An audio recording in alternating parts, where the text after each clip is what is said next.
की प्राचीन परंपरा है और भारत ने पूरी दुनिया को योग के रूप में एक ऐसा अमूल्य उपहार दिया है जो मानव कल्याण की दिशा में एक बहुत अहम कदम है।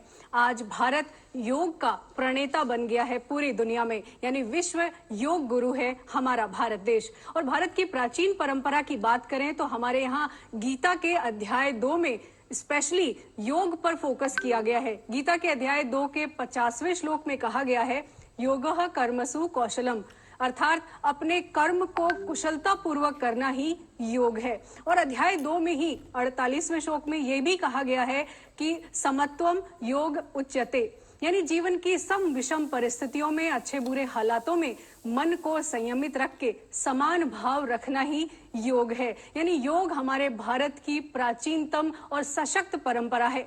योग को जीवन का हिस्सा कैसे बनाएं, स्वस्थ जीवन कैसे प्राप्त करें, किस तरह से योग को अपनी दिनचर्या का हिस्सा बनाएं, आज कार्यक्रम में हम बात करने जा रहे हैं। उस पर विस्तार से बात करने के लिए हमारे बीच मौजूद हैं डॉक्टर राजेश कुमार राज।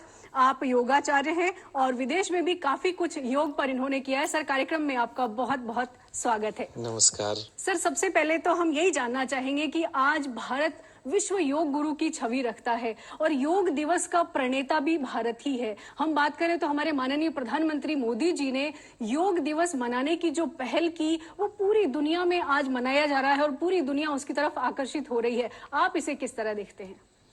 योग हजारों वर्षों से केवल भारत ही नहीं, पूरे विश्व में मानव जगत को दिशा और पथ प्रदर्शक शुरू से करता आ रहा है और ये समय समय की डिमांड रही है कि हम योग को ज्यादा गहराई से समझें, उसको विश्व स्तर पे लाएं और भारत हमेशा विश्व गुरु बन योग को पूरे समस्त संसार में प्रसारित और प्रचारित करता रहा है।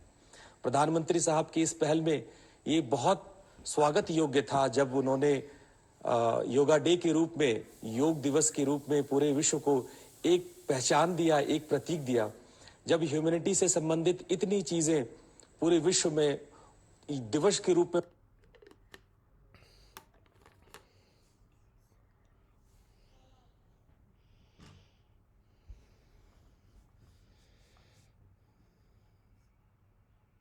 सहभागिता दे रहे हैं, किसी भी प्रकार से जुड़ रहे हैं, वो सभी धन्यवाद के पात्र हैं। सर, एक और बात हम दर्शकों से साझा करना चाहेंगे योग दिवस के उपलक्ष्य में कि योग दिवस को शुरू करने की पहल माननीय प्रधानमंत्री जी ने 2014 में ही रख दी थी। उन्होंने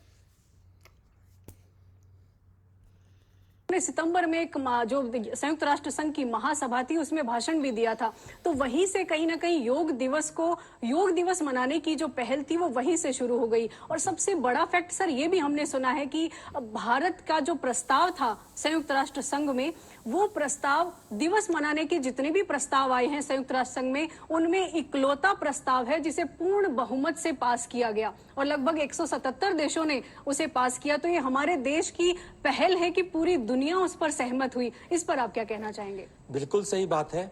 और योग के विषय में लगभग पिछले 50 वर्षों से जब हमारे मनीषी, हमारे ऋषि चारों ओर फैलकर योग का प्रचार प्रसार करते रहे हैं, हर एक देश में कोने कोने में लोग योग को न केवल अध्यात्म के रूप में लेकिन एक अल्टरनेटिव मेडिसिन के रूप में, स्वास्थ्य का एक अलग पहलू के रूप में देखते आ रहे हैं।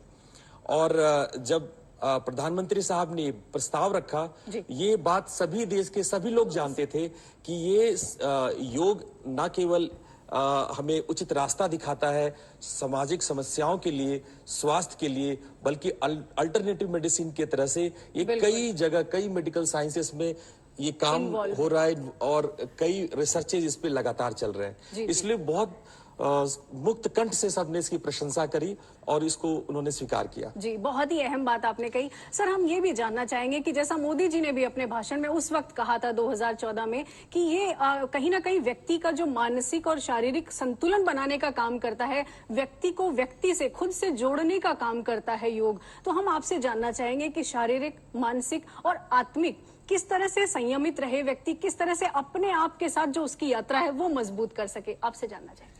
अभी प्रारंभ में आपने गीता के 2 सूत्र कहे, योगः समत्वम उच्यते। समत्व, जब हम सुख दुख, लाभ हानि, यश अपयश में हम सम होते हैं, हमारे जीवन में कई ऐसे क्षण होते हैं जब हम अत्यंत दुखी या किसी प्रकार से कष्ट में होते हैं। उस वक्त योग एक प्रसाद के रूप में, एक वरदान के रूप में हमारे सामने आता है और हम अपने जीवन को सम बना पाते हैं। उसी प्रकार से आपने दूसरा एग्जाम्पल दिया, कर्मशु कौशलम, योगा कर्मशु कौशलम। हम जैसे जैसे अपने कर्म में कौशल पाते हैं, योग के माध्यम से हम जान पाते हैं कि कैसे हम लोग वर्तमान क्षण को सर्वोत्तम बना सकें। और जब भी हम वर्तमान क्षण को सर्वोत्तम बनाने की कला सीख लेते हैं योग से, तो हम पाते हैं कि जीवन हमारा सुदृढ़ होता चला गया, सुंदर होता चला गया और हम अपनी कौशल को, अपने स्किल को कहीं हाई डेवलप कर सके। ये तो एक सोशल एस्पेक्ट हुआ कि हम कैसे अपनी कौशल को वृद्धि करें, कैसे हम अपनी पर्सनैलिटी को बैलेंस करें।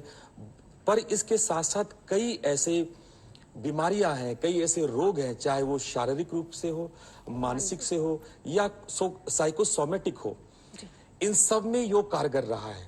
भांति भांति के शोध हुए हैं। आज हमारे पास हजारों डेटाज हैं, सैकड़ों ऐसे इंस्टीट्यूट हैं जो कि वर्ल्ड के फेमस इंस्टीट्यूट्स हैं जिन्होंने इस पर शोध किया और इस पर रिजल्ट्स आए हैं। और अब कहीं ना कहीं पूरी दुनिया में डॉक्टर्स इस बात को मान रहे हैं कि हाँ, इसी मॉडर्न मेडिसिन के साथ अल्टरनेटिव मेडिसिन के रूप में इसको रखा जाए, न केवल रोग के प्रभाव से बाहर आने के लिए, बल्कि साथ साथ ये कई प्रकार की क्रियाएं हमारे शरीर में करता है जिससे कि हम रोग से बाहर आ सकते हैं। जी जी सर, एक और बात जानना चाहेंगे। अभी जैसा आपने मेडिसिन की बात की और स्वास्थ्य की खासकर बात की, कोरोना काल में योग की जो महत्ता है वो लोगों ने बहुत ज्यादा समझी और योग को अपनाया भी, और ऐसे कठिन समय में योग को अपनाकर बहुत सारे लोग स्वस्थ भी हुए। तो शारीरिक जो एक कहते हैं ना, रोग प्रतिरोधक क्षमता बढ़ाने के लिए योग का इस्तेमाल किया, तो दिनचर्या का हिस्सा बनाने के लिए योग को कैसे अपनाया जाए, इस पर आपसे जानना चाहेंगे। बिल्कुल ठीक आपने कहा। इस पेंडेमिक में जहां हम लोग इस विषय से परेशान थे कि दवाइयां